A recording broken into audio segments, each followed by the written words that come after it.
years and kids getting married and seriously, think about it. Yeah. Yeah. So some of our grandma and grandpa experience wasn't necessarily going to grandma's house and grandma watching like some of you might. Little kids might go to your grandma and grandpa's and do stuff. Ours, we were able to do that some, but it was a little bit different because we had kids. The other thing that was cool though is that we had aunts and uncles that were like our cousins. We got to spend time with, and I remember because of course Jeff was the only guy, right?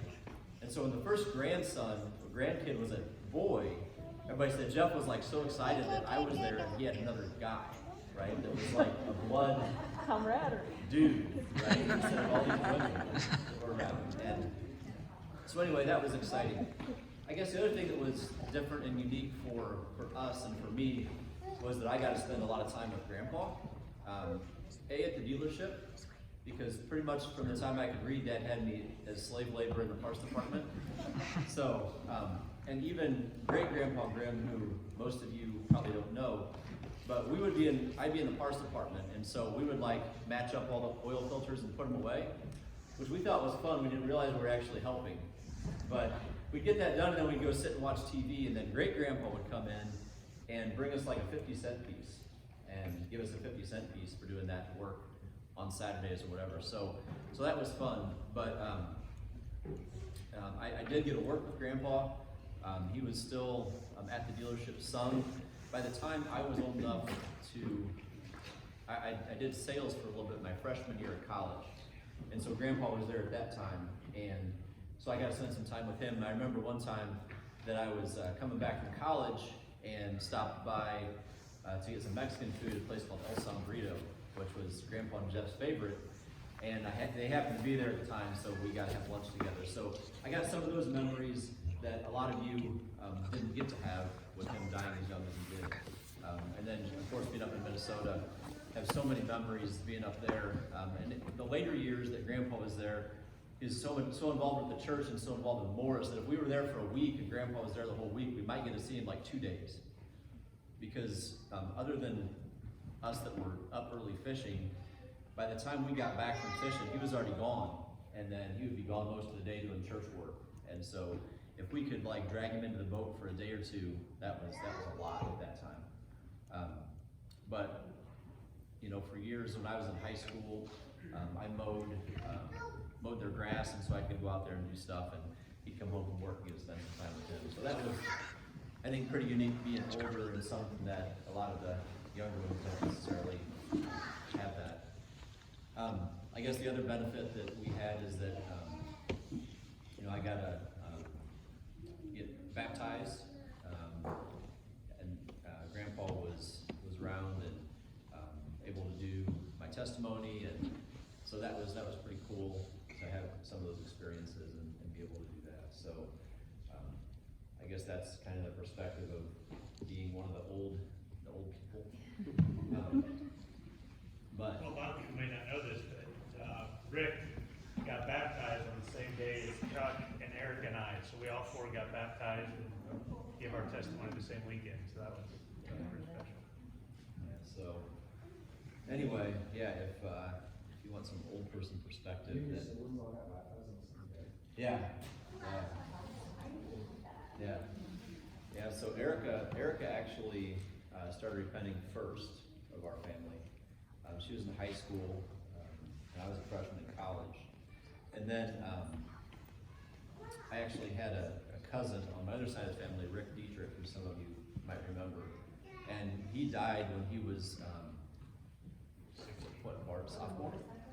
16. Yeah, he's my age. No, that was Rob, his brother. Rick had a hole in his heart, and he got sick, was in the hospital, and the patch they had put on when he was a little kid blew off, and he died in the hospital. But anyway, that was a significant part of me becoming a Christian, me repenting, was Rick's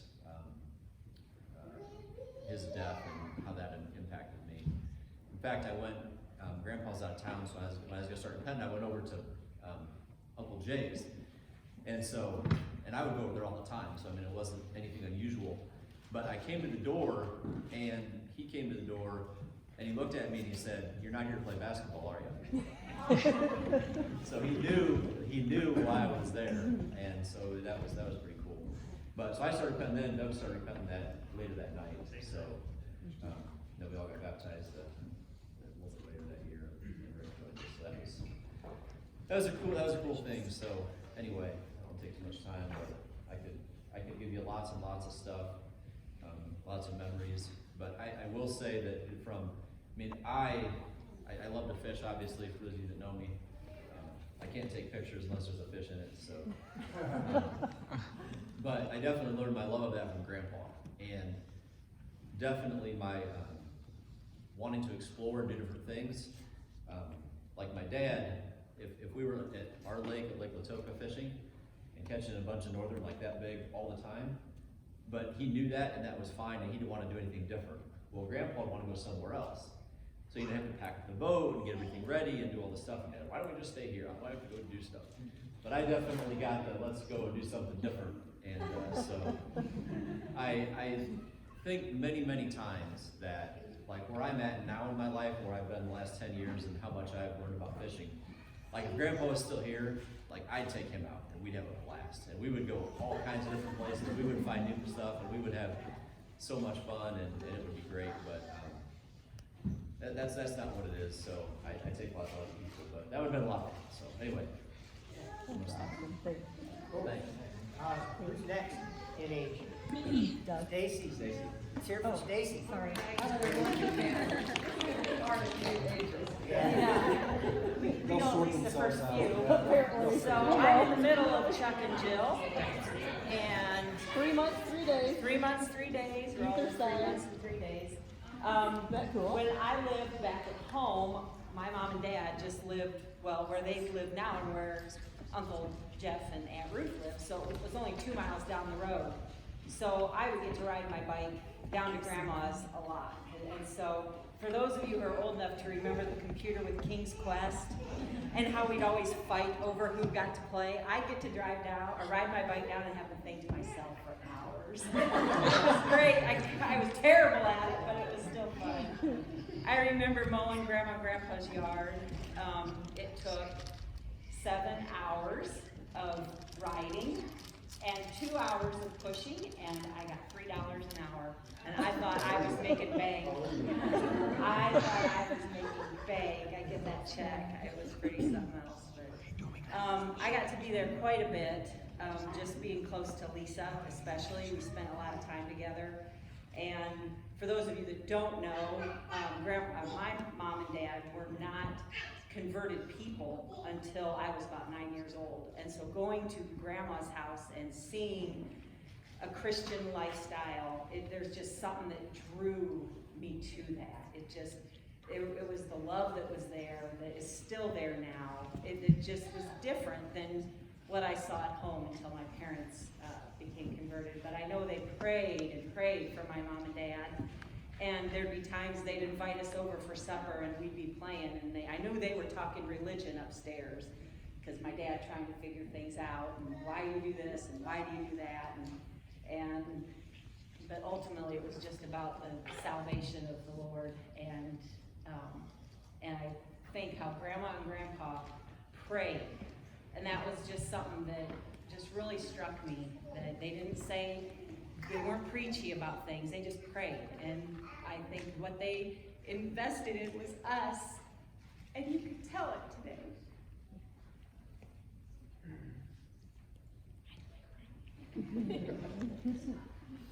Yes, yeah, Chuck, you're lucky, you don't have that. But anyway, I think that I'm so happy for Grandma, that she gets to go on. And like you said, Chuck, we didn't necessarily get to sit down and have her read books to us or our kids as much because she was taking care of her own kids, but we were there alongside with her, and that was the wonderful thing. So, love you all. Yep. Hey, so I guess it's just going to keep evolving because some people are going to be staying. If you don't want to be here and you feel trapped, just leave. Okay?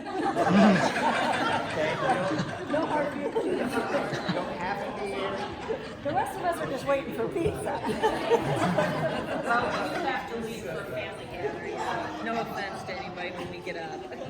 I think my family's going to leave in a little bit because my kids have to go home, and then So how about Okay, whoever asked, so- let's go by that. I don't have anything special that I care, Well, you can at least stand up for a second, so this is. Oh, I am Jill Bradle, for those of you who don't know.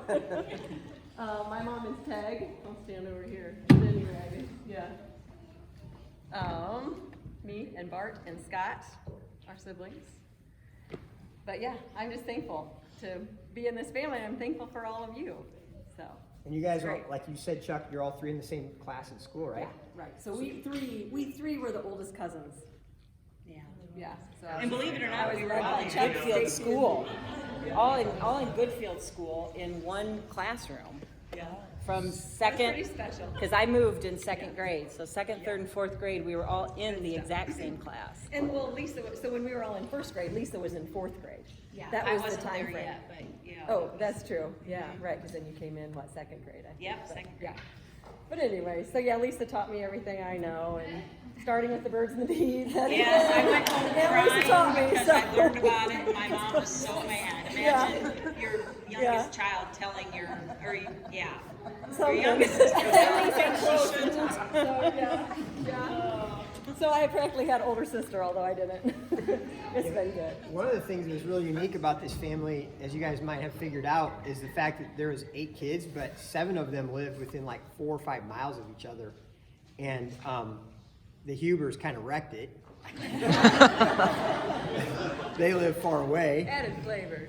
But anyway, we always, stayed away, like, what were they 3 thinking? hours, 2.5. So that was one of the other things, is a bunch of us probably just kind of thought that was normal, but as the older you get, you realize that it's not normal. And that's part of what made it really special, is that we all were really close, so everybody saw each other in school and everybody could get together. And think about having 30-some first cousins and you all went to school together, kind of, most of them. That's pretty crazy, isn't it? So after Stacy and Jill, then who was it? Doug. Yeah. No, I think one of the things we all benefit from here, you read in the Bible that God says he'll bless, righteousness and commitment to him for generations.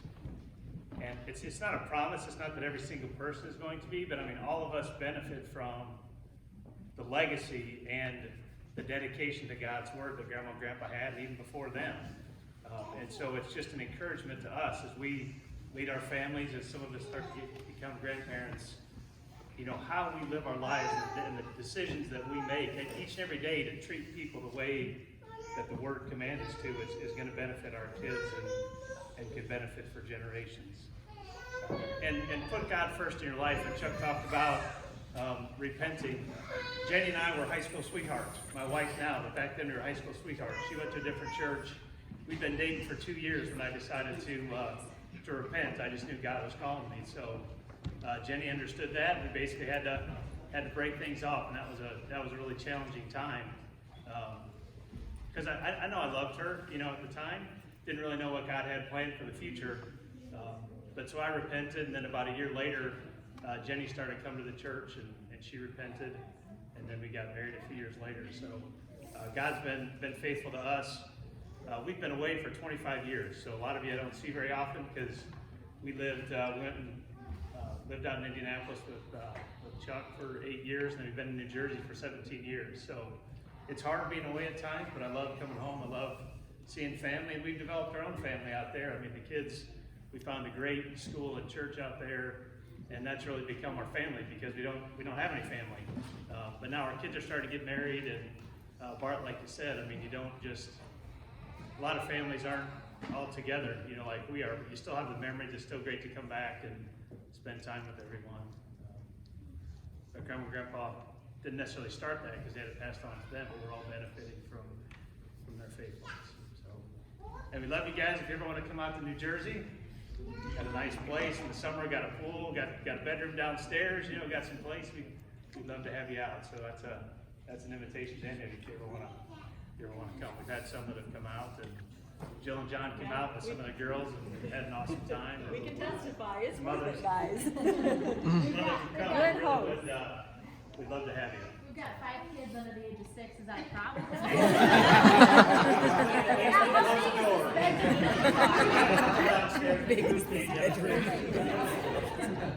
Lots of floor space, we can go up there.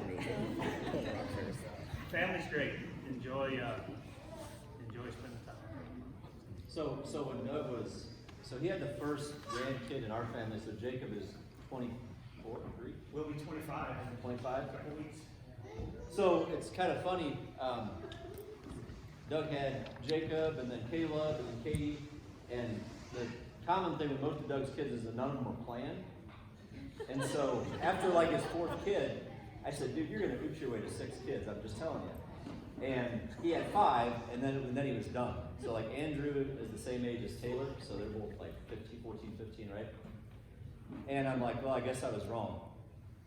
Except we're at Thanksgiving like 10 years later, and we're FaceTiming, which is unusual, and Doug's like, well, we're gonna have a baby. And I'm like, what? So they had the little tag along, so he's got almost a 25-year-old and a 6-year-old. So, and the interesting thing is that the age from Jacob to Josh is, I think, exactly the same as from Mom to Lisa. I think the age span is the same. It's just Doug and Jen could have fit a couple more in there maybe.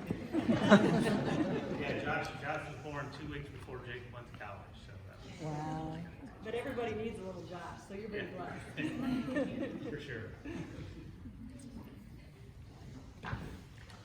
Well, by the time we get done with this, there'll just be like 7 cousins left.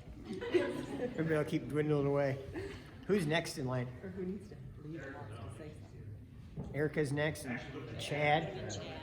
So, yeah. Stacy. Okay, so Not gonna do that. God bless Chad, our first cousin. We love. God rest his soul. You know, you just stop and think how many were in the Grimm family, and it is amazing that Grandpa and Chad were the only 2 waiting for Grandma. I mean, you know, other than the babies that we've lost before any of us knew them, there's a number of those, but that's just really something. Just those 2. Nice breeze anyways. Nice breeze anyways. Oh, so if you guys, those that you don't know Chad, we were just talking about with all this ice. Well, the other day it was slick at Mom's, and we were going to Grandma's, and she sent a text out, be careful, the driveway's slick, and I put on there, stairs are slick. And some are like, what in the world? Well, at Grandma's, or my mom's, we'd have to go up to the top of the hill for the bus, and Chad had already gone up and was waiting up there, and I was hurrying out the door to catch the bus, and the stairs I slipped on and fell down about the last 3 or 4, and I'm picking up my stuff and Stacy, the stairs are slick. Thanks a lot, Chad. It's a little late for that now.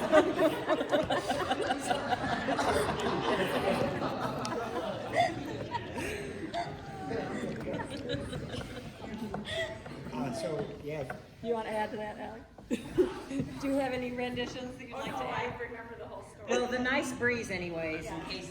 So Chad got in trouble at school and was in the principal's office, and the window was open in the principal's office, and he was getting, yelled at basically, or reprimanded, I should say. And he was just sitting there, and all of a sudden he looked at the principal and says, "Oh, nice breeze anyways." The guy lost it. I don't think he could stay mad for too long. That's awesome. Yeah. Yeah, so after Erica and after Chad, then Erica, then it's me, and I've emailed and said plenty, so I'll have other commentary along the way, I guess. Who's after me? Is it Scott? Scott, right back there. Scott's my brother. Hi, everybody. Hello, everybody. So Bart and I were 13 months apart, and so it would be Bart and I for a long time, and then Chuck and Doug for a long time. We would get together, us 4, quite a bit. We did a lot of things together. One of those is baseball cards, and we did thousands of those baseball cards together. You guys have any that are worth anything anymore? I think pretty much everything from the late 80s and early 90s. This throw them away except for Burn a couple it. Michael Jordan cards, right? Yeah. Throw every other one away. So, Mike, yeah, those were a lot of fun. So we had a great time with Grandma and Grandpa. We had a unique time, I'm sure all of you did, but I guess Bart, you commented on a couple of those in your email. So we take Grandma with us places, which I'm sure a lot of you guys did too. And so we had fun with just Grandma at times. I was younger. I was a junior in high school when Grandpa died. So I can remember that. Bart and I were at cross-country practice when we found out. And our coach, actually, Roger Watson, was sitting in the front of the line, by the way. He cares. Great friends of Bart and I still. And I think he's actually the second person in the line up there, wasn't he? Yeah. Made sure of that. And Craig Curtis is number one. And so I remember that. So Grandma, one of my best things about Grandma is being a one-man woman. And no matter what, forever, she was Grandpa's woman. And a lot of you younger kids, I don't know if you know this, but when Grandpa died, Grandma obviously is a very beautiful woman. Grandma had money because Grandpa left her some good money. Grandma was very communicative and all that. There was men on her door wanting to get to know her, right? And saying, "You've got a lot of life left, Elna. How about we make a life together?" And Grandma basically every time would shut them out, right? And say, "Grandpa's my man." And she wanted to wait for him. It was really neat. Grandma was like that. She really cared about family, and she really cared about Grandpa. And that's the best thing is that they're together right now. I never knew that. So, Chuck can attest to that, right? There's others of us olders can attest to that. Yeah, she's only 60 years old. That's right. 65. She was 65? I thought she was 60. Because they were the same. She was 65. She was actually older than Grandma. Okay. 3 months. 65. Still. So I'll tell a story on Jeff, and this is a paraphrase, but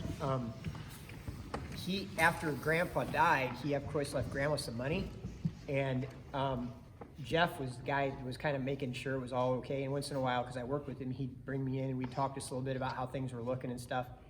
And he told me, and Mike, you can correct me if I'm wrong, but he told me that one night very early on, he woke up in a cold sweat and he dreamed, as real as we're sitting here, that Grandpa said to him, "Hey Jeff, where's all my money?" And that helped hold Jeff accountable to making sure that Grandma didn't run out of money. A lot of you didn't know Grandpa, but he was as loving can get, but he could also be very direct. Oh, yeah. And that phrase in that dream was very direct. That's my money.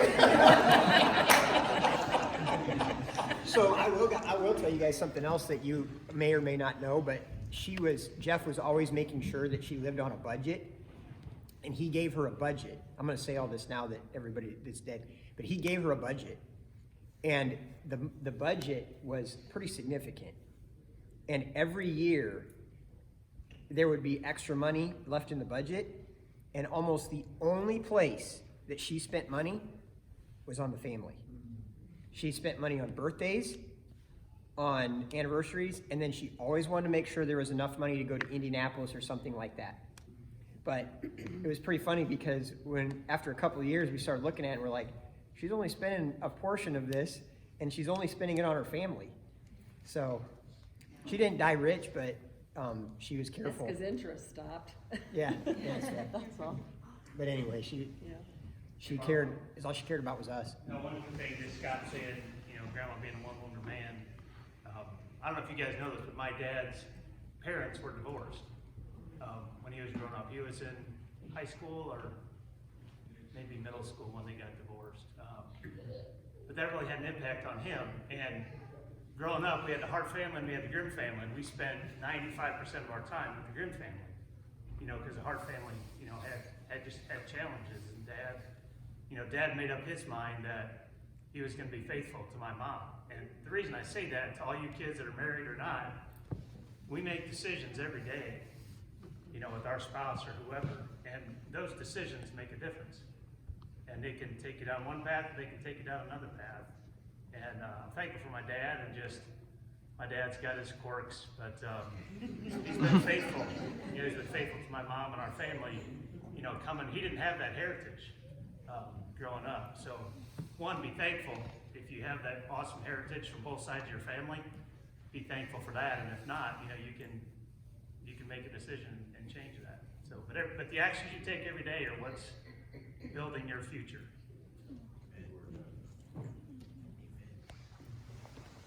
Who's after Scott? Allie? Anyway,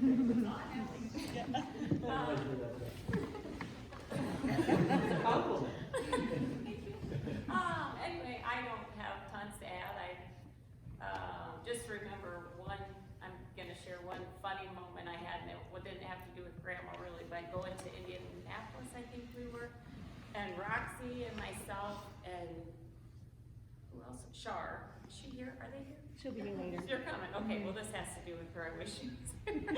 But anyway, we always would spend, and Eric, I think, a lot was with us. And we had some awesome times, and a lot of times, like after the Big Grimm Christmas or whatever, we would get to stay a lot. Stay the night at Grandma's and have that, and that was very special. But anyway, one night in Indianapolis, us girls were in a room, and it was like, what, 2 in the morning? 3? I don't know. And all of a sudden, we're up, and Charlotte's at the end of the bed doing exercises. And we're like, what are you doing? She's like, well, I'm starting in the new year on a good note. And she was like, woke us all up at 2, 3 in the morning doing exercises. But I just am very thankful for this humongous family you guys have been. I feel like I could talk. I would go to Bart and Scott's house and spend the night, like when my mom and dad would be having kids or whatever. And I remember being with them, 2 boy cousins, and having just as much fun with them, even though they would pin me down and fart and do all that stuff. I'd be in the bathroom as I would with my girl cousins. So it's amazing. It's an awesome family. I love you all, and I'm very, very thankful. And I'm glad that my daughters now get to grow up in such an awesome family. So that's it. Who's after Allie?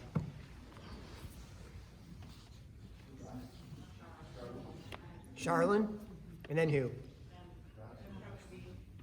Roxy, for 8 kids. I think everybody knows me, but I'm the oldest of Pam's kids. There's 5 of us. And yeah, I'm with Allie. We were old enough that when Grandpa died, I remember me and Allie just sat in the visitation sobbing. And then we'd have to get up and go to the bathroom, and we're like, how can we have to go to the bathroom? We're crying so much. Like, how can we have so much water? But it was, yeah, we were old enough to have memories with him, and I'm glad. And Grandpa, he did take care of Grandma. I remember the year after he died, I got to go up to Minnesota with Grandma. Bethany and I and my friend Hope rode up with her, and then I think some of the other family came later. But we were on the way up there, and in her defense, when gas stations used to be full service. So then when they started moving to self-service, Grandpa always filled her car with gas for her. Well then, after he died, she knew which gas stations to go to around here for to still have full service. So then on the way to Minnesota, then we stopped at a gas station and there was no full service, and she was just beside herself. She never pumped gas in her car, she didn't know what to do. So here's Hope and I, we were like 12 or 13 years old, I think. So we just went out and had to figure out how to pump gas. Grandpa took care of that for her. She never had to. Anyway, but yeah, I'm really thankful for our family and all of you guys. If you ever come to New Jersey, they won't let you pump your own gas there. So, we had some friends that came out, and they came to the door and said, hey, give me your credit card, we need to get some gas. And she's like, I'm not giving you my credit card, Yeah. So if you want your own gas pump for you, you can do it in New Jersey.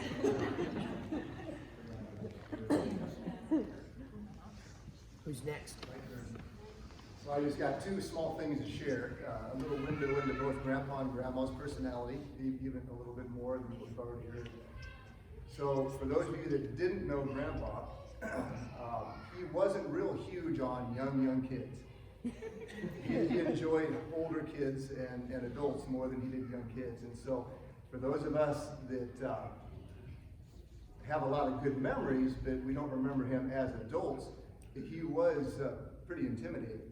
And especially when he had a bad day at the dealership or a bad day with church stuff, and he would come home. And I specifically remember one day, he had bought I don't know if it was a promotional thing or what, maybe some of you remember, but he had a go-kart with a Corvette shell on it. Did they buy it, or was it, I don't remember how they got it. Yeah. But it looked like a white Corvette, and it was a go-kart, and it was so much fun. And we would just terrorize the yard. And I just remember a snot-nosed 10-year-old kid. I couldn't get it started. It stalled, and I put fuel back in it and couldn't get it going. And he had just gotten home from work and probably had something go on, who knows, with church or whatever. And he was not in a good mood. And I went inside, Grandpa, can you? And I'll never forget it. He is, nobody knows how to start a go-kart around here. Kids don't know how to. And he started it up for me. I was on my way.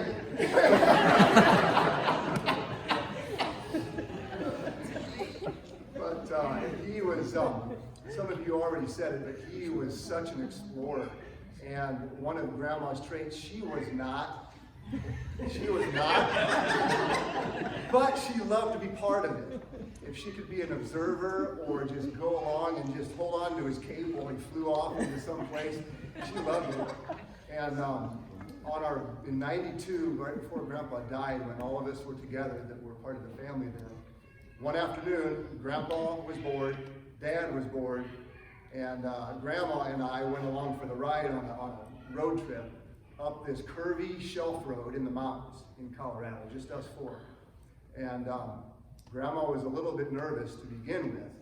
And as an ornery 12-year-old, I decided to have some fun with that. And she was on one side of the van, I was on the other in the back seat. And we were on a part of the road where there was no guardrail, and it was literally maybe 500 feet straight down to a river. And I can't remember if I made a noise or if I pushed her or what, but she screamed and she panicked and she thought the van was going off the cliff.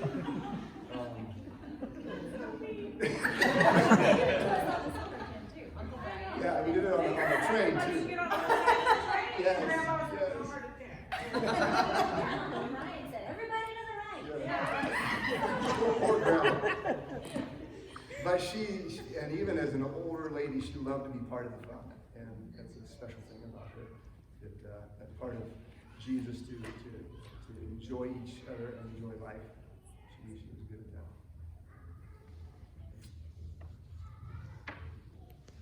Is that Rach? Probably. I'm Rachel. I'm Jackie's second, so Shar is my older sister, and then Phil, who's not here, and then Chris. Yeah, we're the ones that were from far away, so whenever we came, once we got old enough, we would always be farmed out to cousins when we got here. So we didn't even spend as much time with Grandpa and Grandma, but I have only like very dignified memories of Grandpa, so it's really kind of fun to hear that. We would go to Minnesota with them and have, a whole week of memories, things like that, but I was pretty young. I think I was 12 or 13 when he died. But yeah, I would always hang out with Susie and Jenny. And I'd always be at one of their houses, or we'd all three be together. And Jenny was reminding me how we made witches' potions, and we just played and acted crazy. And I named my stuffed animals after Susie. I had Pancake and Susie. Anyway, my cousins meant a lot to me. No, but we loved coming out here. And I remember times in my life when we came out almost monthly, I feel like, maybe once every 2 months. But really, we were out here a lot. And I think that when I see those pictures in there, it's just like I feel like part of my life is like just so tied to this area. Sorry, but just so many good, just deep core memories. I just like hardly can think of a bad time. Little cousin rivalries, and you see it in my kids now. But I don't know, just even going to Indianapolis was always awesome. I remember one of the first few times. And, watching movies in our hotel room was just so exciting just to be with just us cousins in a hotel room. It was just like the thing, So Minnesota is probably some of the biggest memories too, because we get to spend a whole week with sometimes different families and just, I don't know. I have trouble thinking of any specific memories right now. Just like the whole, all of it. This building, like the streets around here, like the back roads. I like when I show my kids the P Hill. I'm like, we're gonna take you on a ride later on, guys. I gotta show you what we used to do when we were kids. And your house, Susie, like around Christmas time, the big white house, all the candles in the window, and I don't know, just so many just memories. It's just, I don't know. It's hard to pick one out really, but I feel like a big part of me is from here.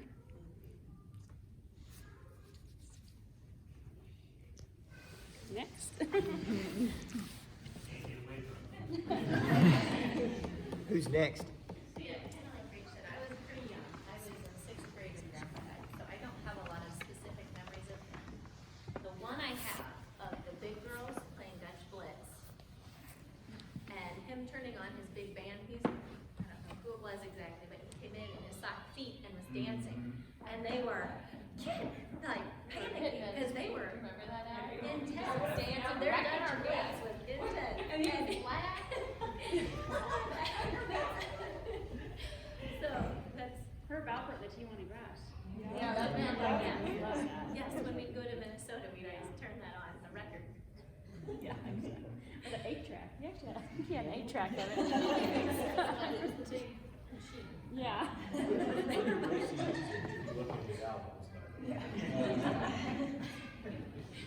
And then Grandma loved birds, and that was one thing. I like watching them and finding out what they are, and so that's kind of fun to go to her house because she always had a bunch.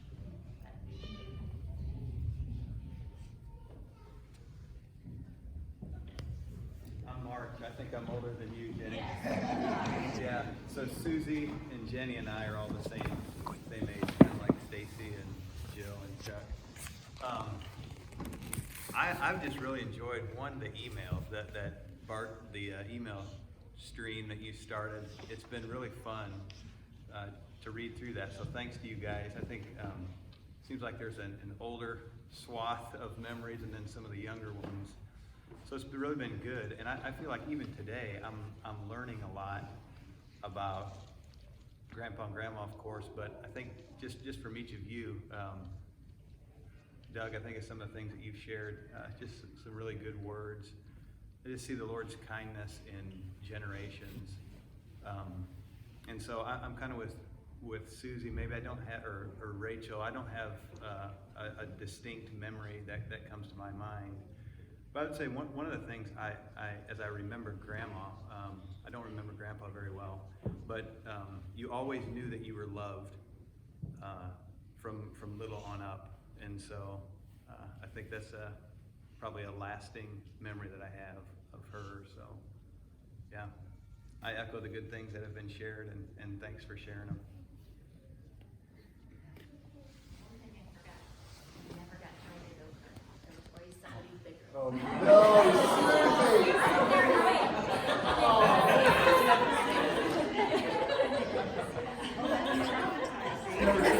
Go get one. I think I did a couple times, but. Probably wasn't me, Susie, because I got my foot stuck on the gas one time and I couldn't get it off, and then I never wanted to ride that. So you guys know how we eventually killed it? I was wondering, that was tragic too. Well, A boat? I ran it into the fence. So I was driving and I was wearing a hat, and my hat flew off my head and was sitting on the top of the engine. And so I turned around trying to flip it off, and I ran into the fence and put a bolt Right through the front. right through the front. But that just put a hole in it, and Grandpa laughed about that. I thought that was so funny. So since it was a Corvette, it had a spoiler on the back. So it had a little lip on the top. And so one of us would drive it, and then 2 or 3 of us would run behind and jump on the back of the spoiler and drag until the thing would stop.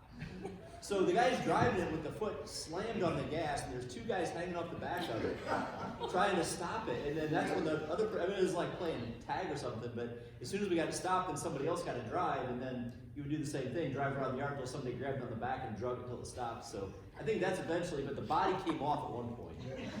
Your boys I realized it was shit once. That contributed.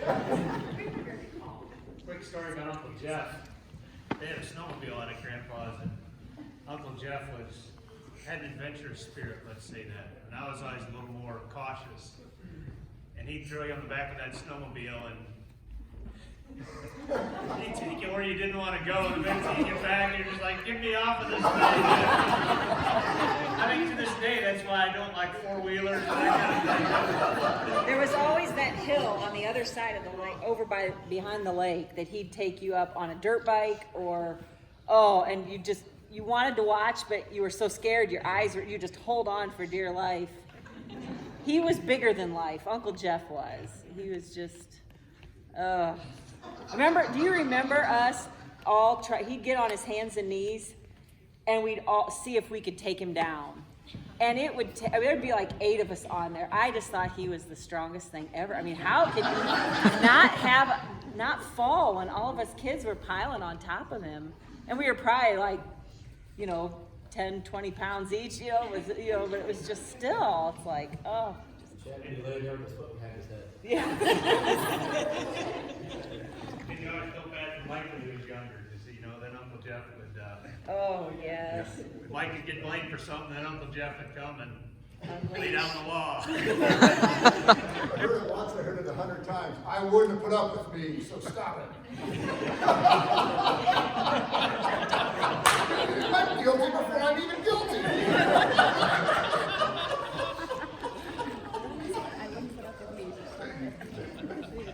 So Grandpa had a little bit of a temper too, and so there's a funny dealership story. I wasn't actually there, but if you remember the old showroom on the west side of the street, so the bathrooms were kind of in the middle of the building, and then the salespeople's offices were right in front of them actually.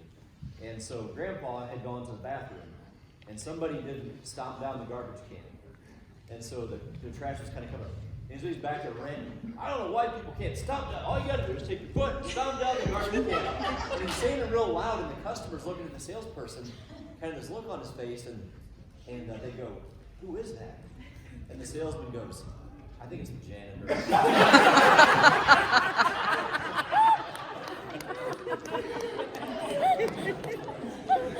I like that.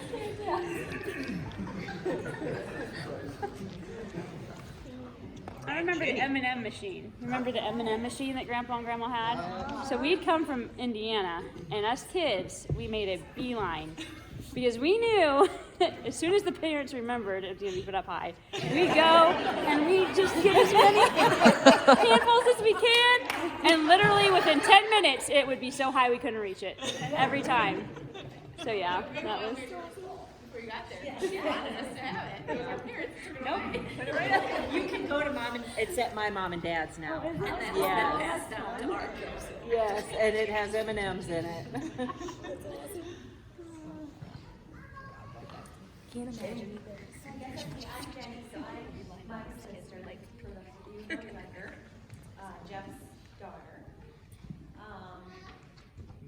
Yeah, you guys pretty much, I was thinking of that one for Grandpa. He really did love that. Like he liked to, even though he had his quirks, but I will never forget him dancing around in the living room. I was small. Pretty little.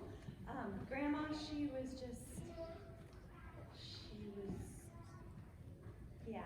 worried a lot, but she would always come around, and it would always be, she prayed all the time. So I know those never go away.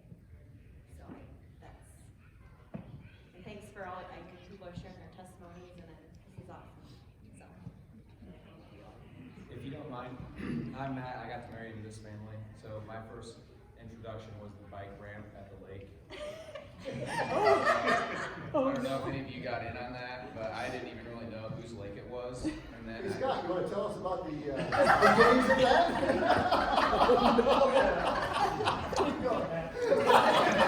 no, I'd love to hear it.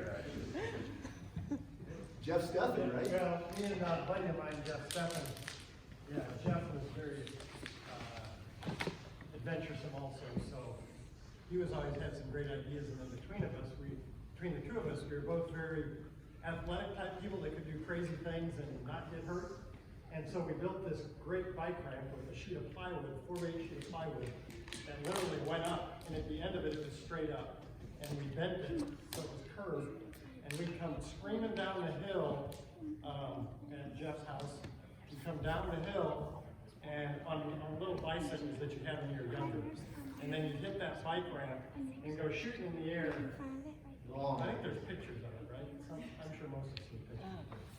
Yeah, you go flying in the air. So again, Jeff and I and others were we could do this thing, and other people would come, and it was a disaster. There was lots of crashes and wrecks. Scott could do it right every time. He was so smooth, and he could hit that ramp and soar just like a bird. Perfect, and just dive right in, barely make a splash, and get the bike. And then most of the rest of us, it was you either hit the tree or you hit the side of the ramp, or the bike goes twice as far as you did. We finally had to put the ramp away because we were worried somebody was really going to get hurt. It was amazing. But I was one of the bozos who didn't know how to go off of it, so the bike went flying way out in the middle of the lake.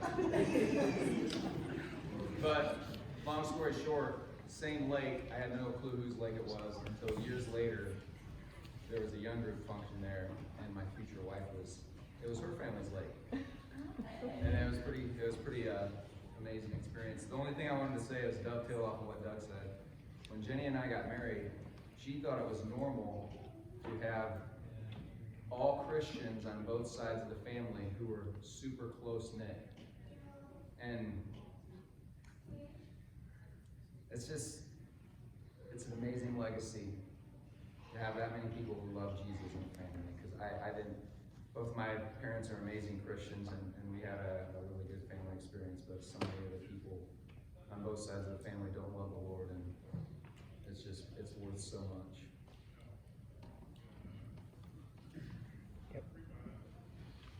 Who's after Jenny? Are you before Bethany? Bethany's not. Beth would be a month older than me. A whole month? Gee. Yeah, when is she, November 27th? 18. So a little over. When's your birthday? When's your birthday? Right, I have a Christmas birthday.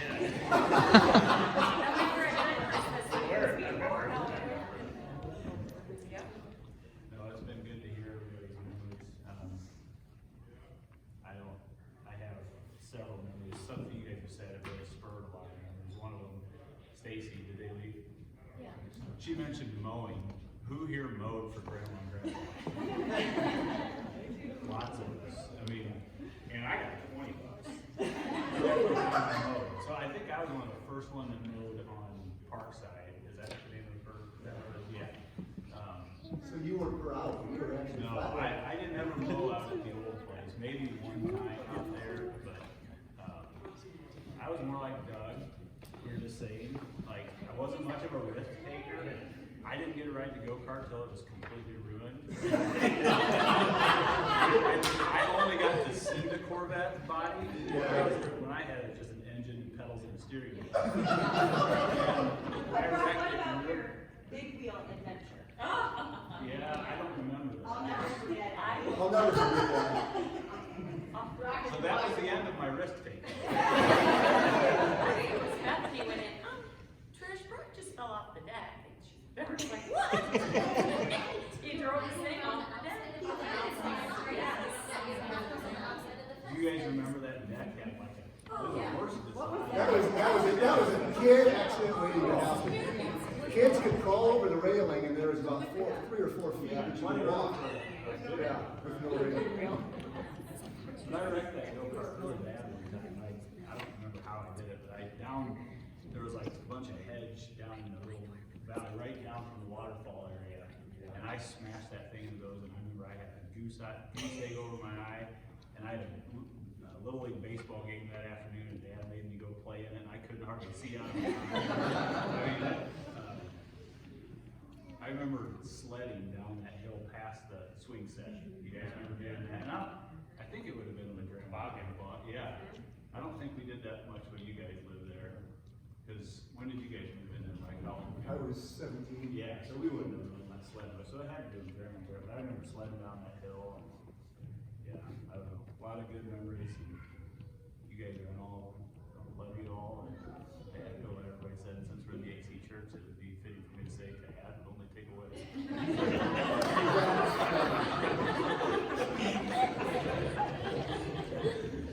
All math and that.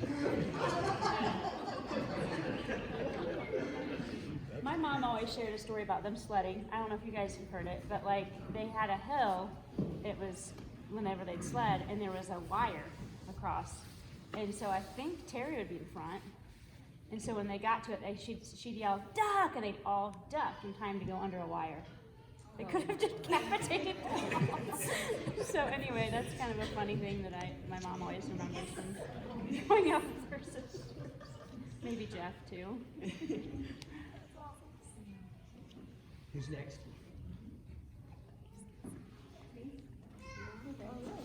Well, I just appreciate how special, and I didn't realize this for years, how special our family is, until I got married, actually.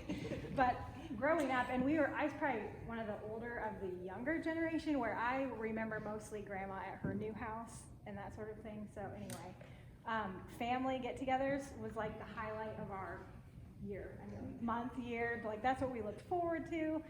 And my cousins were my best friends, and like I remember getting married, and like, you know, growing up, you just can't wait.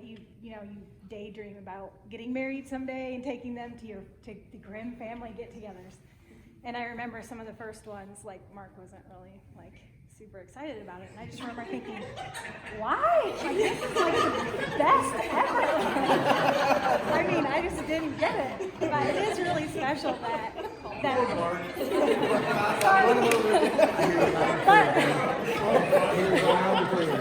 I'll add to that though, like, Yeah, I hear you loud and clear. for being a huge family, like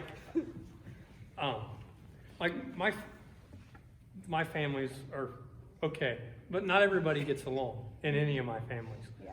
And the fact that everybody, I mean, at least in my eyes, everybody gets along really well. And that many people to get along, that's pretty impressive. Yeah. And we just had this conversation the other day because he has a friend who says they can't hardly go to family things because somebody will end up in a fist fight at some point. And I was just like, And the fact, you know, like this is special, you know, that, I mean, we might have disagreements. I know not everybody sees eye to eye. You might have fist fighted younger, Yeah. some of us younger. Some of the cousins, yeah. But I do have a few funny, and Brittany's not even here. I'm gonna kind of, she's not even here to be embarrassed. But so we would have sleepovers at Grandma's house. And I remember one of our younger memories, so me and Brittany were like best buds, and I was like twice this, I always felt like a cow, because I was 4 years older and twice the size of her pretty much our whole lives. But anyway, so we would go and spend the night at Grandma's house, and I don't know how young we were, probably older than I want to admit, but we'd go stay at her house, and do you guys remember that picture, that pillow with Grandpa's picture on it that she always had? We'd find that pillow and hold it and bawl. And I mean, neither one of us were hardly old enough to remember Grandpa at all. You got that from Roxy and Allie. Yeah. No, it started earlier than that. When I was like 5 years old, Aunt Lisa would be over. Your dad sang on, we had the record that Uncle Brian Huber sang on. Well, they all lived in Indiana, so we'd sit behind the chair and cry. Before I probably even knew what we were crying about. Apparently they missed us and Jackie. Yeah. So that was one, we would, yeah, and we'd fight over who got to hold it, you know. So we'd just sit there and hold his pillow and cry. And we just miss Grandpa so much. And I mean, we do, but I mean, I really don't have memories of Grandpa. So I'm a little bit jealous of some of my older cousins telling these stories, but I love to hear them. And then another one, which we make fun of poor little Brittany. But so we'd go over to Grandma's house, and she has the best knickknacks everywhere. Oh, yeah.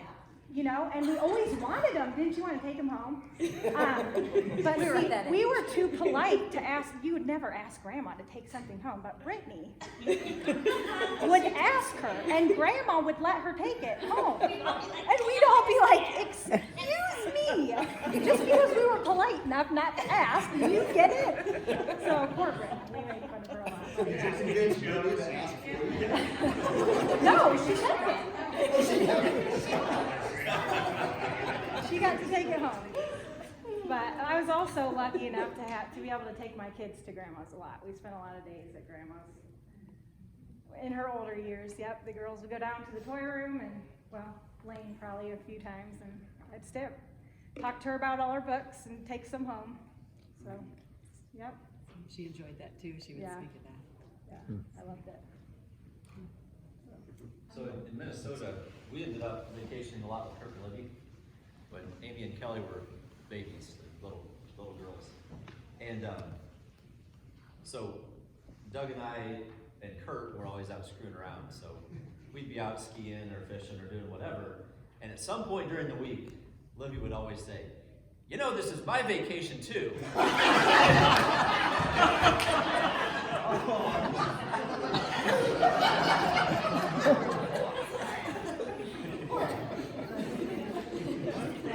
Wow. Laying out in the sun, unfortunately. And who else has fond memories of all the glass containers in the cabin? With candy in every one of them? Yeah. And the person before you would leave Yeah. stuff for the next year to come. Yeah.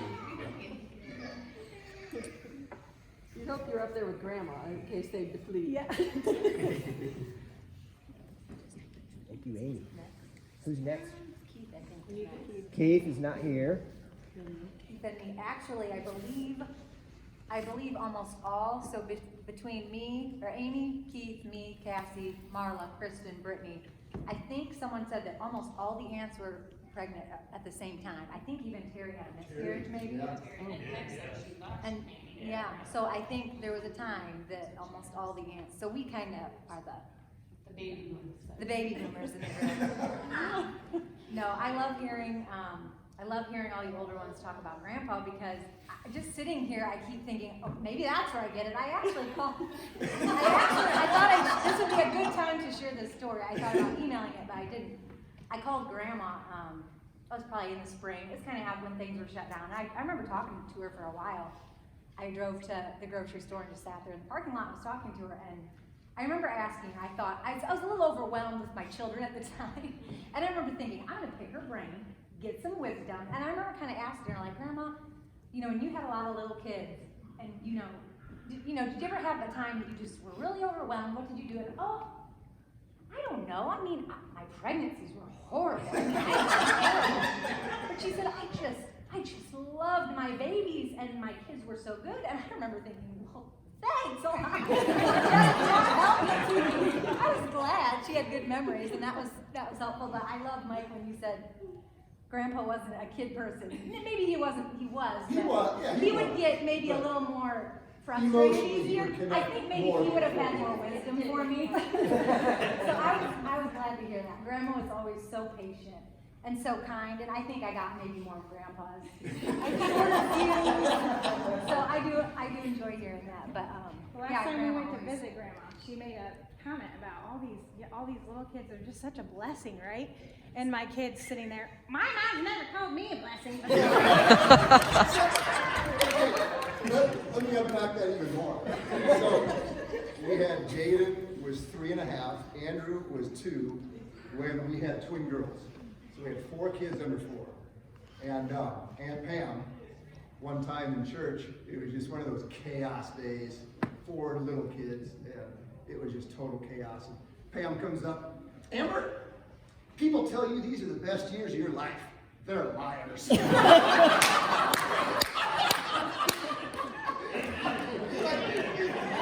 listen to them.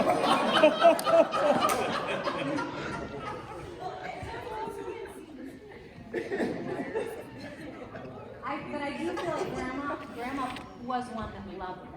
Yes, Unless she doesn't some remember do. everything. I thought, like, at all, were you ever overwhelmed? It's probably a little bit of both. So, and I think it's been a few years, but I remember she said, well, I know, I always did good at Lane. I like to pick I actually just am remembering her saying this. I like to pick the girls' clothes out. I know a lot of people say, let your kids dress themselves, it's easier, and let them be themselves, but I wanted them to look nice. And I laid them out every day, every night before. That always helped, and I was kind of thinking, well, my kids dress themselves, that's not my stressor, but I thought that was very grandma too. She liked dressing the girls.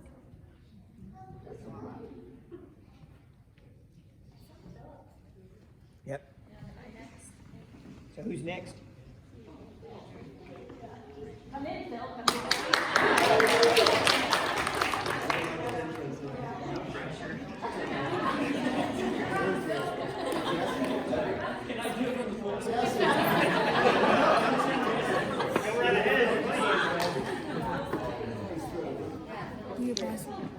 Where's he at? Just literally him?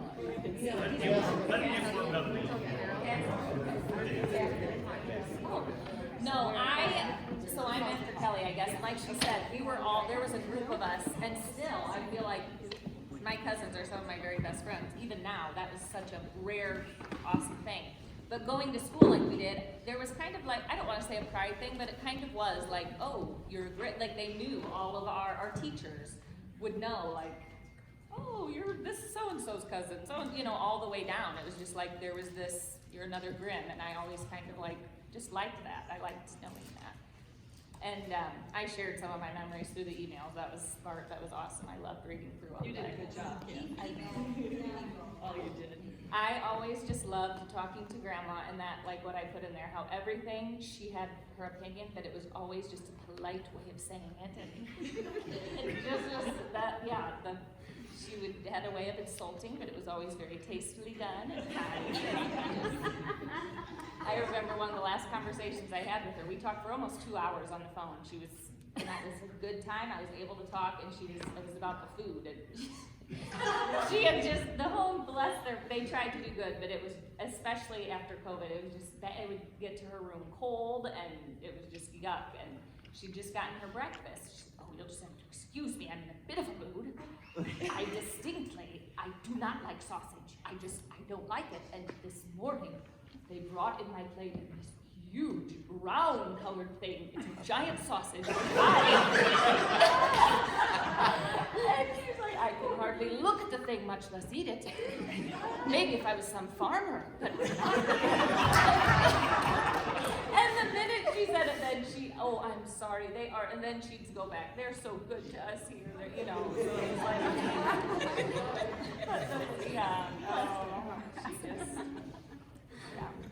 she was a special lady, and I think there is a lot of the way, I don't know, just the relationships that we have in our family, and the love that we share, like Amy said, family gatherings were some of and I still look forward to them, I still hate to miss them, so that is a special thing we have. Bart mentioned it too, but I mean, Grandma definitely liked nice things and definitely liked nice meals, and I think some of that probably goes back to some of the 20 group. So for those of you who don't know, the dealership, we have a thing called the 20 group. So it's a group of 20 dealerships, similar size nationwide, and the group that I'm still a part of started in 1970. And so it was, Grandpa was in it, guy, dealership from Delaware called Willis Chevrolet was in it, and a guy named Dwayne Taylor. So we're the only three that remain of the original group. Originally it was Wolf Chevrolet in Belvedere as well, and there's some others that I forget. But there's a few of those generations that remember their 3 and 4 generation dealerships as well. And so I sent a message, and a couple of them replied back that, they remembered my grandpa, and they remembered spending time with Grandma and Grandpa at these meetings. And one of the things was that you didn't spare any expense on resorts. So like, I've been to a lot of 5-star resorts, and I haven't paid for any of them, I don't think. The dealership has, but they went nice places and went out to eat and did nice things. And so as Grandpa was, after he died, when we would be with Grandma, we would try to go somewhere nice, because I think that reminded her of things with him, because he would spare no expense when it came to her and making her feel special. And that was one of the ways that they did it. The other thing that I don't think I said to the group, but Grandpa built the dealership in 1967, I believe. And it had been like 65 or 66, but he and Grandma got in a brand new Corvette and drove across the country looking at different dealerships to try and decide how he was going to build his dealership. And I still have a book that Jeff gave me a few years ago that is, it's called Facilities for the 70s, I think. And Grandpa's, the dealership was there listed on one of the pages. There was like, Northeast, Northwest, Central, and all these different ones. But they had a picture of the dealership that he built, which was a result of that trip that they spent kind of going around and looking at all the different places and deciding exactly how they wanted to do things. So,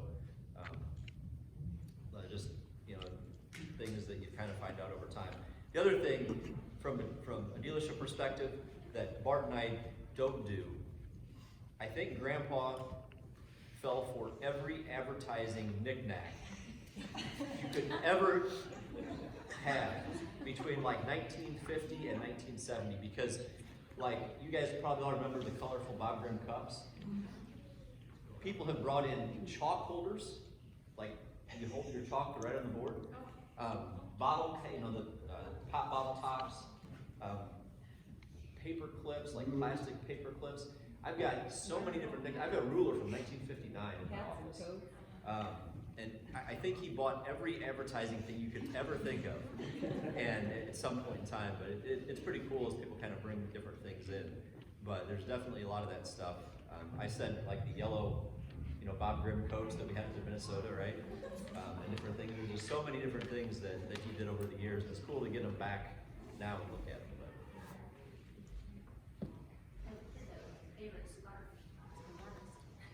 Right? Does anybody remember Grandpa's basketball shot or Grandma's cheerleading skit? Oh, I remember the cheerleading skit. I don't remember the shot. I can never repeat it. I don't know. Oh, you don't? No, we want you to repeat it, Jen. Yeah, we want. My brain is not But she would, if she was in a fun mood, which she usually was, you could get her to recite her cheerleading skit from 1948 or 9 or whenever it was. It was hilarious. Yeah. Do you remember? What was his shot? He kind of, it was like an old school, he liked it like that. Yeah. I don't even remember, but it was like that old It was school. like a skipping shot. Yeah, yeah. Who's after you? Kristen? Okay. I know, I was going to but I'm not sure. So I'm Kristen. I'm the youngest of Brian and Jackie's 4 kids. I know, I have a lot of different memories. I think Thanksgiving in Indy is always, I remember like, I don't know who said it, maybe it was Jenny or somebody saying like having your own hotel room was just like the coolest. And so I remember having the double, all the cousins our age, we like had the walk-through room and just thinking that was awesome. And one really funny memory I have of Grandma Grimm, so she would come stay with us occasionally, usually with me and Phil, when our parents would go on like a longer trip or something. She stayed a couple times. I remember her speed walking around the house. Do you remember this? And she would be like, I don't just walk fast, I walk really fast. And she was like, literally like, I was like, I don't think I can run that fast. She was like, around the living room, and she was like, oh, it's not just fast, it's like this fast, let me show you. And then she just like walked around the house with her speed walking. And I just picture her, I just feel like it was this moment, I just thought it was hysterical. Because at that point, she had to have been in her late 70s. I don't know. She was probably thinking you were too young to remember, so she could do whatever she wanted. Yeah, so, I don't know, I just think that was like kind of depicted who she is in my mind. Just so like vibrant and full of energy and like a go-getter all along. So, yeah, it's great to be with you all. It feels like I wish it happened more, but it's good to see you all. Kelly rode her bike too, right? That was a good feel. Until someone says nothing.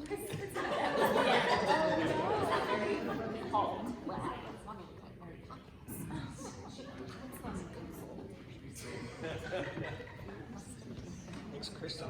Yeah. Phil, do you want to go since or you don't have to? I just don't want you to get crashed. I've really enjoyed reading everybody's stories, and obviously living farther away, I don't have a lot of tons of memories. We did travel with her a lot, and the things like liking things nice, I mean, when she was coming, Mom was just a completely different woman. Because there was just this like, grandma's coming. And so it starts just to make a lot of things fall into place. And then, but yeah, just so many of the stories just hit on little things that, you know, maybe I thought a little in my mind, but just hearing everybody else have the same, okay, yeah, that totally clicks back into place. Yeah, I remember in Minnesota, just a lot of times, you know, you'd go into a restaurant and something wouldn't be quite right, and it would be the talk of the night, you know, like how, whatever it was, like, well, that just, oh, I just can't believe it. And so, just, I guess, echoing a lot of the similar stories that we also shared. So. That reminds me, maybe I shouldn't say it in this company, but remember we were in Minnesota then? Yep. She was always so proud. Yep. You said whiskey? And we were getting our picture taken outside of a restaurant, and you know, we're with grandma who's really proper, and then all of a sudden this guy's taking it, he's like, say whiskey, and we're all like, we get done with the picture, and grandma goes, well, when we were in Vegas with grandpa years ago, they'd say sip. And we're like, we didn't, none of us knew what to do then. It was all her fault. Like that. Because I would say, because they're into fishing, and I'll say, okay, so we're all there fishing. I don't know if I went, but you did. And you were like 6 with a snoopy pole, like caught the biggest fish. Like, Who pushed their siblings off the deck in Minnesota? No, sorry, the dock.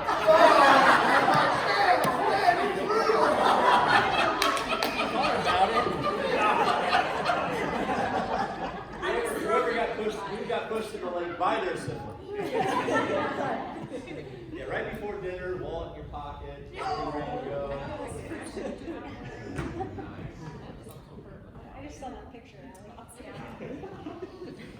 Erica got thrown in as well, I think. So.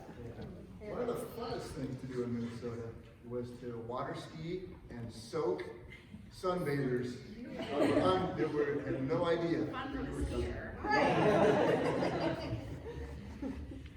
There were times when we saw it coming in, it was like a rush, everybody scrambled.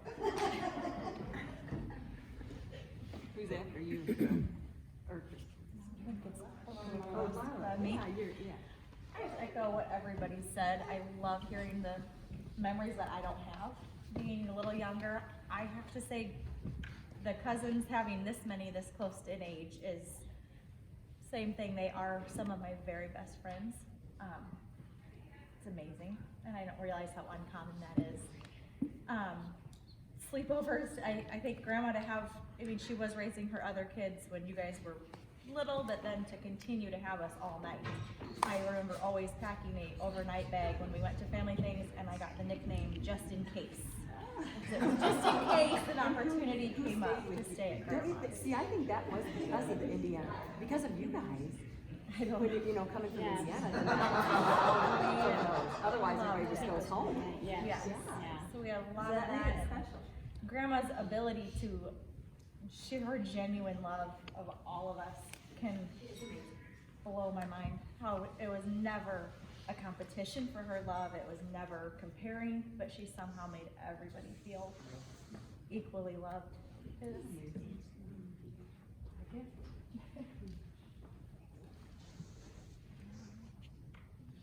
Who's after Marla? Brittany? Brittany's gone, then who? Andy. I don't talk a whole lot, but I think I'll make an exception. Just thinking about all the stories that are shared, I'm young enough and also old enough to remember staying at grandma's house at Parkside when my parents were on vacation or something, and usually, I don't know if I gotta bring a friend or it was me and Dana or somebody, but she didn't have anything better to do than to care for us. So it was like, we're pretty much, you gotta stay at grandma's house overnight. You're pretty much treated like kings and queens. So it's like a full meal and like pretty much anything you wanted to play with, anything you wanted, just like, so that was always pretty special. You probably could have told her you wanted to rob a bank, and she would have helped you out. I'm serious. With a word of caution. Again, Brittany's not here to defend herself, but I remember Grandma would make a really nice breakfast, whatever it would be. And it was, Brittany kind of got a name for whatever she would make. I don't want that. Can you make this? And request something else, and Grandma would every time, and we're all getting like.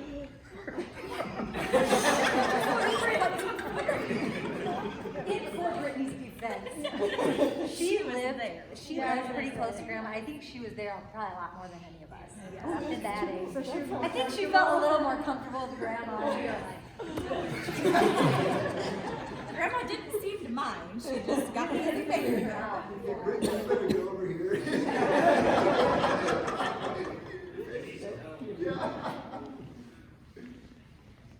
Who's after Andy?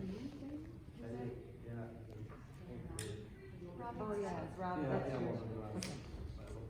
So, I'm Dana. I normally don't go this long without talking.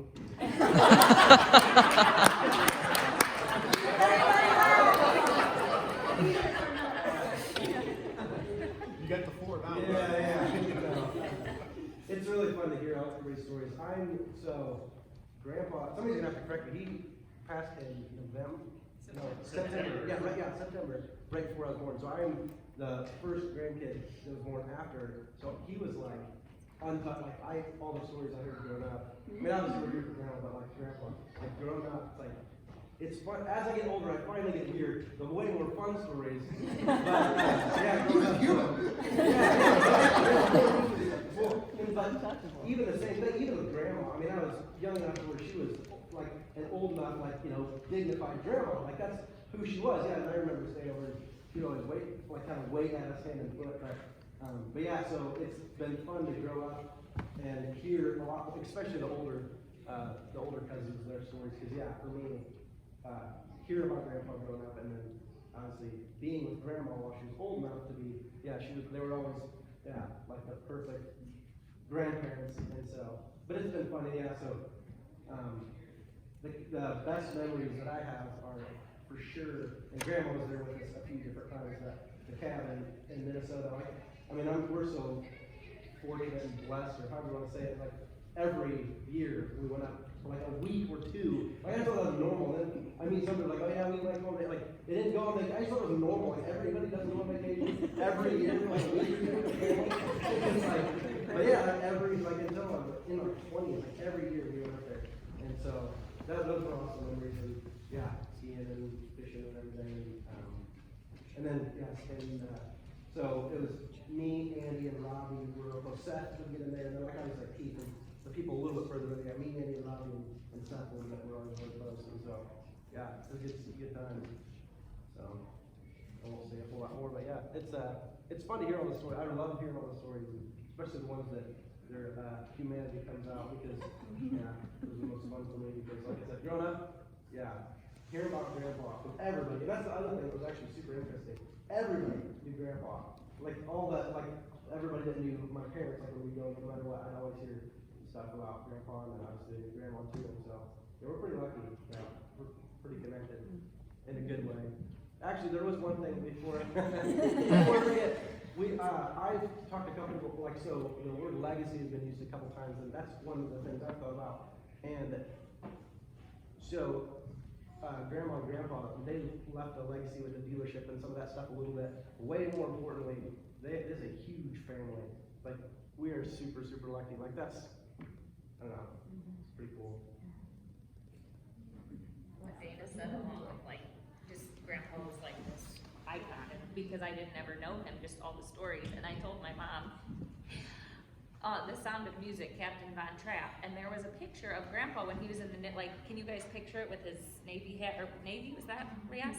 Can you picture that picture? And growing up, I thought it was Captain Von Trapp. I put a connection between the two of them because he kind of resembled him.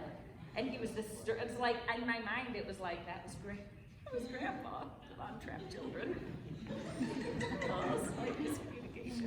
Yeah, I can tell you guys that being with Grandpa was the coolest thing ever. I mean, he was the guy everybody wanted to be with. And spending time with him was everything we say. I mean, you'd be like, you have, like, memories are grander than they really were, but they weren't. I mean, he was larger than life in so many ways, from the pulpit, from the dealership, and every way they lived his life. But one of the things that he was super into technology. You guys talk about playing the big band, but when he bought that stereo system, that was like the best that money could buy at that time. I mean, and he was so proud. Listen to the sound, and listen to, you can hear this and hear that. Yeah, I mean, always had the cutting edge stuff. And if he was around, like, me, obviously being deficient and stuff like that, like, he'd have had the 22-inch, down scan, side scan, front. I mean, you'd have had live view, scope, whatever it would be. He would have had everything there, and so it was amazing to be around him, because he would have embraced this. A lot of people, wouldn't, but he would have definitely embraced technology as it increased over the years. And I think he'd be amazed at what we have in vehicles. I mean, everything today, but he would have really been into that. Really been crazy for that stuff. So. Didn't he have a bag phone before he died in his cars? Like, he embraced the cell. They were called bag phones when you plug them into your car. And I think his Caprice had one of the very first cell phones that you could drive around. And he would always be like, oh, you gotta check this out. You gotta see this. You gotta come look at this. And he'd want to show you everything and tell you about it. And it's part of what made him a great salesperson. I told the story at one of our Christmas parties a few years ago, but so he was in Goodfield and had a partner, Lloyd Shoemaker, in the 50s. So it was 1957 and going into 58. So those of you that know cars or like cars, 57 Chevy's like an iconic car, right? And so at the end of 1957 model year, they had like 3 57 Chevys left over. And the 58 was coming out. If you remember what the 58 looked like, it was completely different. And it never really was very popular. But he had these 357 Chevys and just couldn't sell them. And so, like, the day that last 57 Chevy went off the lot, he was so excited because he couldn't wait for the 58s to come in. And I'm thinking, man, he should have just stuck those things back in storage, right? But that was him. He was always looking forward to the next thing and the next opportunity, and it was pretty cool.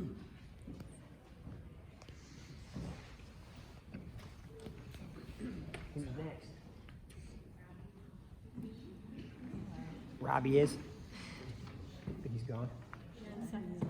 Seth's gone. Yeah, I just like hearing everybody's stories, and like about my parents and my dad and you guys. It's just kind of funny to hear. And about grandpa and grandma and everything. And I just remember going, well, Indianapolis and Minnesota were like my favorite growing up, but I think I was like 12 or 14 or something. I was like really young still when we stopped going. And I remember asking my mom, I was like, can we still just like go to Indianapolis like one last time, just like so we all like know it's coming and everything. So we just kind of stopped. But I always had a lot of fun. And I remember one time me and Kate stayed at Grandma's house overnight, and like Grandma was always super like dressed up with her hair up and everything, and you never saw her in like lounge clothes. And we were like getting ready for bed, and she came out like helping us and everything, and she had on a nightgown, and her hair was still up and everything, and her glasses were off, and we were like, this is so weird, like Grandma just looks so different. Yeah. And so she's always looked really nice and everything. Uncle Kurt was larger than life whenever he got behind the jet dust. Yeah, he tried to jump in.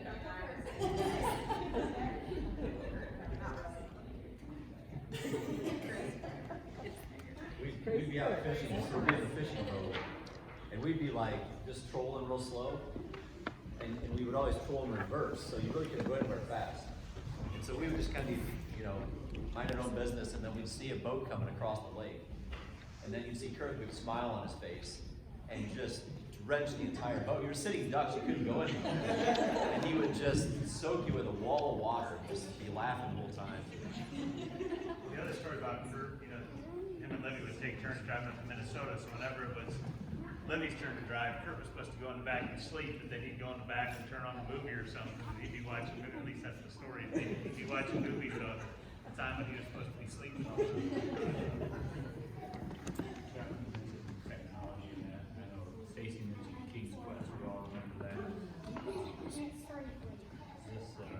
soundbite I'll bring back some memories here.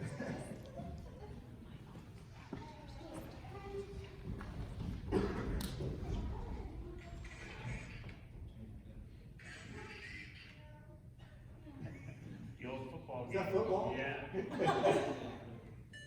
Oh. Yeah. The worst game ever. We played hours. No, it was IBM PC Junior. So some of your older cousins, I'm really curious. This is more of a question because I really don't know. But what is you got? I need the uncle-in-laws to be in here because I think they're the ones that might have more insight. But there's always been the running joke where Bill and all those guys would give my dad such a hard time because Grandma like loved him so much and thought he was like perfect, and they just vowed that it bothered them so much that they, like he like could not do anything wrong, and it was like, oh, it's just hilarious. Somebody's got to talk to Bill about it. It is hilarious.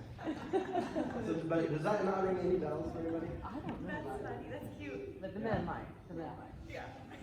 I would say if there was a favorite, he probably was the favorite. I mean, the thing was kind of all I'll get one type thing. Grandma had to be favorite. Dad was always the outcast because he never did hunting or fishing or anything like that. Well, Kurt was the one smart enough just to keep his mouth shut. So That's a treat. Who's left? Yeah. I'm the last one? Yeah, so I'm the youngest, so I don't know how many years we're apart, but I'm 19. So What year were you born in? That's amazing. Yeah, yep. But, so I remember more of my first couple of months removed, so I'm kind of like a generation off for the people that are on my age, but, yeah, I don't remember too much, but I thought that you were gonna bring up the night that, Angie fell down the stairs at Grandma's house. Oh, I got a black eye. 'Cause me and Kate were there just by ourselves, and we were playing like Weren't you playing Trust? It's called Trust. So I was blindfolded. Should've done that. And Kate was like leading me around and not touching me, just telling me where to step. And like right at like the very front door, like of Grandma's house, where it was like tile. Where it was like tile and a rug. And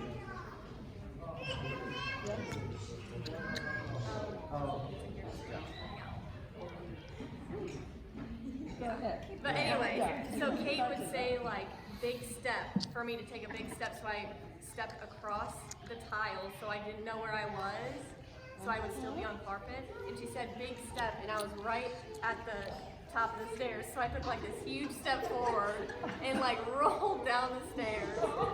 And then like, I don't know, I was like on meds. Grandma was like, yeah, I had a huge black eye. She was like helping me out and everything. Yeah, because like she didn't really know what to do, and I was like, I don't know. I was very out of it, and she took us to like a pancake supper or something. And I had this big black eye. Yeah, but don't play Trust. I know one time, Andy, Dad, and I don't know, it was just us three. We were snow plowing at CNH. I mean, this hasn't been that long ago. I mean, it might be 5 or 6 years ago. It's about like yesterday. That it was such a blizzard. My Uncle Dean and a couple people were going to come. So we've been out there because we had to keep the place open, whatever. And we've been out there for, I don't know, like 8 to 12 hours. I mean, just a long time. And we're going to get relieved. Well, it was such a bad snowstorm. My Uncle Dean could not make it to CNH to like switch off. They were going to drive a tractor down to CNH because there's no way you're getting there in a car or a truck. And the tractor would have made it. They couldn't see the roads. They didn't know if they were driving in the field. So they just called us like we can't help you, whatever. And we couldn't make it. I mean, we could have maybe drove the tractors all the way home. That's like we would have had to go back out. But anyway, I think we woke Grandma up like late. I mean, it was late. I think it was because it had been to the point where Andy had taken like a 1-hour nap on the floor in Shock's shop. We were like all about to die. I mean, we were like about to fall over. And so we woke Grandma, but I mean, she had. I don't know if she just always, but like, yeah, we woke her up in the middle of the night and she like had like a spot for us ready, and so we like drug ourselves up. We were like, just probably looked like a mess. I think she might even get us breakfast in the morning. It was ridiculous, but yeah. So yeah, Definitely him, huh? Yeah, yeah. Who else remembers apple cherry berry? Anyone? Remember Grandpa stomping down all the Christmas presents every year? He had that big box in the middle. And you get in. Were you with me, Allie? He was like, one time we were at their house and he was counseling somebody, and we were outside, and you looked in the window, you could like look under his desk. You could see the people on the couch that he was counseling, oh, he got so mad at us. We couldn't see him, we were like looking under his desk, all the people, but they could see us. We thought we were so sneaky. Yeah.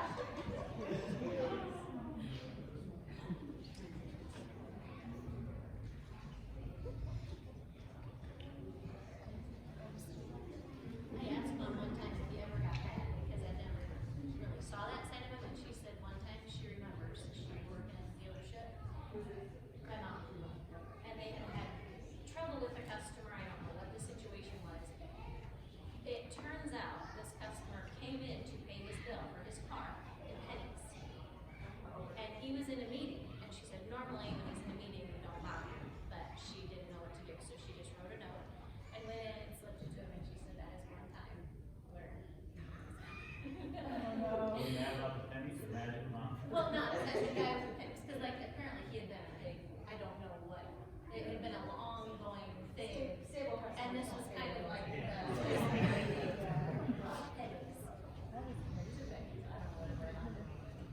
You would, if you would do that. One memory of Uncle Art, I'll never forget, out at Grandma's lake. They'd get snakes out there once in a while, and Art was always a sharpshooter, and you always thought he was amazing, but one day we were up on the hill, and there was a snake just barely going across the top of the water. He pulls out a pistol and nails it, and the thing does a couple flips in the air and lands back at the lake.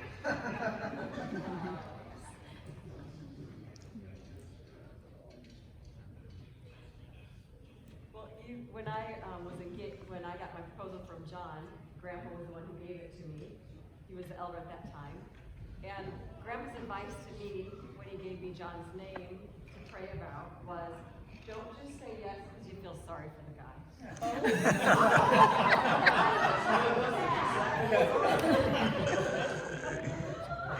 you gotta be smart, guys. We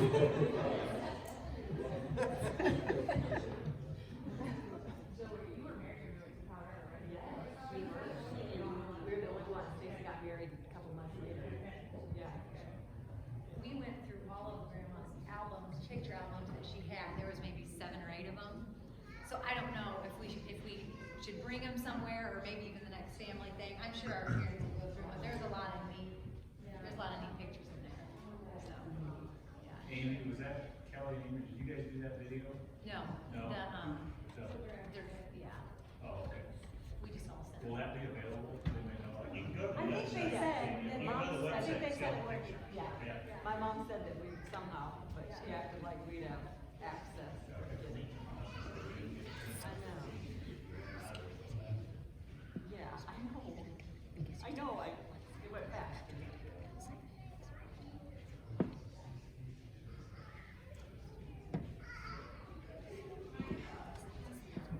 I could just say too, I loved writing letters to her as a distant relation. I definitely agree. I always felt so loved, even as an in-law.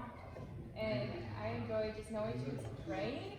That blew me away. And just even the evidence of God in his family and just hearts coming to the Lord, and just knowing she was a big part of that in her prayer life, and just that legacy and example was always so huge. I was always writing that, like, thanks for your prayers, and like, so I just loved that. And she would write a lot about birds, and I remember one time I was turning the page, and it was like, there's this big fat, I was like, what is she gonna say next?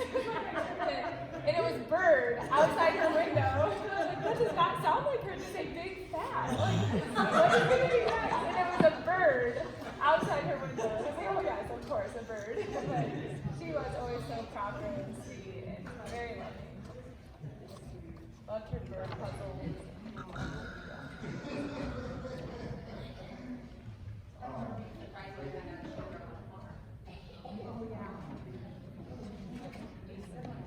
She doesn't like milk. Do you know that?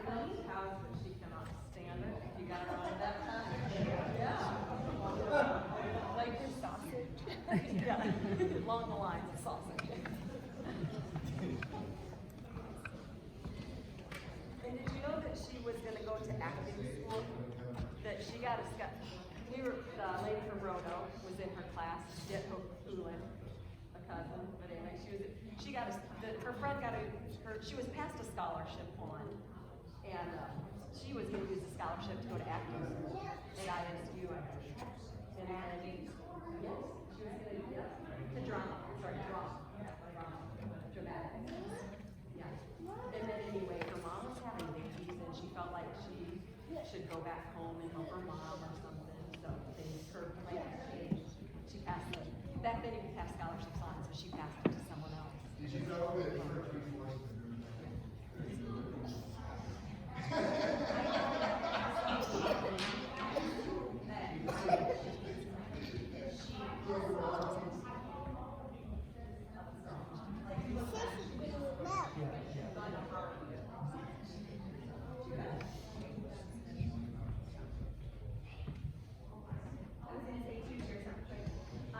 When I was kind of living my life myself, and the party scene and blah, blah, blah, we had just been to Indy, and God was starting to soften my heart. But I remember before, like, went out that night, I picked up pictures from Indy. And as I was looking through the pictures from Indy, I just crying. Because I knew, like, these people, like, so that kind of, to keep softening up my heart. The impact of it really does when you know people are rooting for you, care about you. Yeah. I will say as a younger cousin, actually on both of my sides of my family, that was probably one of the biggest influential things is all of my older cousins, you know, like, kind of like you said, I knew they'd have what I wanted. You never know who you're gonna get, I guess. All your older cousins, yeah.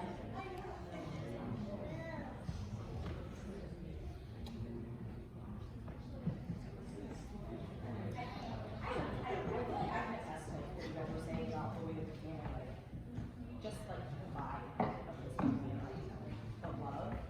And I remember the first time I met her one time, I was like, I have never met a woman so nice and so kind and so just like the embodiment of like what Jesus is in so many levels. And I was telling my mom, and I think I told some of the others in the line that she called My Wish for You like 5 or 10 years ago. I mean, I've had it forever. And she wrote me like a sweet little note, and I read it. And I read it last night. And it's like just all these really sweet wishes for like wanting like wholeness in your life and like love and family and just like really sweet. And apart from like knowing the Hubers until I met the extended family, like I didn't really know a whole lot of people that were as kind as the people in this family. And like I know I don't see you guys very much, but Grandma Grimm is always gonna have a special place in my heart for just being the sweetest light of the world for me. Like she's just so kind, and all of you really. But so yeah, I just wanted to like say that about her. She's wonderful, and I'll miss her. She was calling people this year, and she's like, I can't write, I'm so tired. She always apologized for not being able to write like she wanted to, but she didn't quit, like she would call and thank me, and I know she did it for everybody. I think she. I never got so many birthday cards as a kid as I do now that I'm in the Grimm family. Like, because, you know, I don't even know some of my aunts and uncles very well, but like, yeah, everyone, pretty much everybody sends a birthday card. And, you know, and I didn't get that as a kid, but now, like, as an adult, I get it, that I'm in this family, and that's pretty cool. It is very special. I remember I had a birthday, and I got on the exact day, I got a card from all of the aunts and grandma in the mail. And I'm just like, how do you explain that? How do you not feel guilty for not doing that now? Yeah. I try to text or putting people. something in like stamps or money. Yeah, there you go. Oh my. I feel like I'm letting them all down. Grandma had something very special. My goodness, those who even say they aren't good at that. Wow. Yeah. I think I'm old enough now to start to actually be grateful for some of that stuff, because when you're young, like I said, I just assumed, You think that's like, cool? we went to vacation every year, I just literally thought all families went on vacation every year. So, yeah, as I'm getting older, I'm actually able to, I think, recognize and be thankful and grateful for, the big family and stuff, 'cause, growing up, you're so naive, you just kind of assume that's what everybody does, and it's definitely not. We've been given a step up. Yeah. Yep. So I think I said in the email, but this summer, I haven't been back to Latoka for probably, I'm gonna guess probably 10 years, it might have been even more than that. But we had a family reunion for Ann's family up in Morris, so it was like 45 minutes away, so I decided to drive up there and go fishing and drive around the lake, and it was just a really sweet time of remembering. Grandma and Grandpa, all my aunts and uncles and cousins, just all the time up there, and just kind of cruising around the lake and seeing what's the same, what's changed. From the time I started going up there, I mean, 40 plus years of, an empty lake with very little on it to all being built up with these all nice houses from cabins to homes. But it was really cool just to go up there and see what's different and looking at different things. Some of you liked it, New Bing, the old neighbor that took care of the house when we weren't there initially.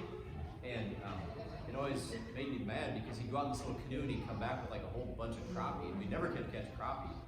And then like Brian and Robbie now learned how to catch crappie, and then we could do it ourselves, and we're like, oh, we found your crappie hole, Bing, But it Did was. she ever tip you off, or did you have to figure it out yourself? I figured it out once I started learning how to fish. Okay. So once got electronics and knew how to use them and stuff like that, I could figure it out. But we, as a kid, I would, watch these guys across the lake and hear about all these big walleyes and stuff, and then we'd go out there, and I finally found them. And one year I took an underwater camera. So it was Brian and Robbie and I were up there, so we all figured out how to get the camera to work, and the water was crystal clear that year. We were 18 feet deep, and Brian's like, I can see your jig on the bottom. I'm like, no, you can't. He's like, it's right there. And I'm like, you could. So we took the camera down, and we looked at the grass and all the bait that was there. And Did you have it on a stick? had it on a big wire, yeah. And so Brian would sit there and play with it, and we'd drive around and look at stuff, and we're like, well, this is where all the fish are. So Robbie and him out there later, that he catches like an 8-pound walleye. But yeah, so we figured out all the little secrets, and then I didn't get to go there anymore. So, but it was fun to go back and just relive a lot of memories from being up there. But and being one of the older ones too, it was unique because I went there with my college friends 2 or 3 different times. That was a lot of fun. All right. Well, I've been recording this. I'm going to put it on YouTube for the moms and the dads and the grandmas and the grandpas. So everybody say goodbye.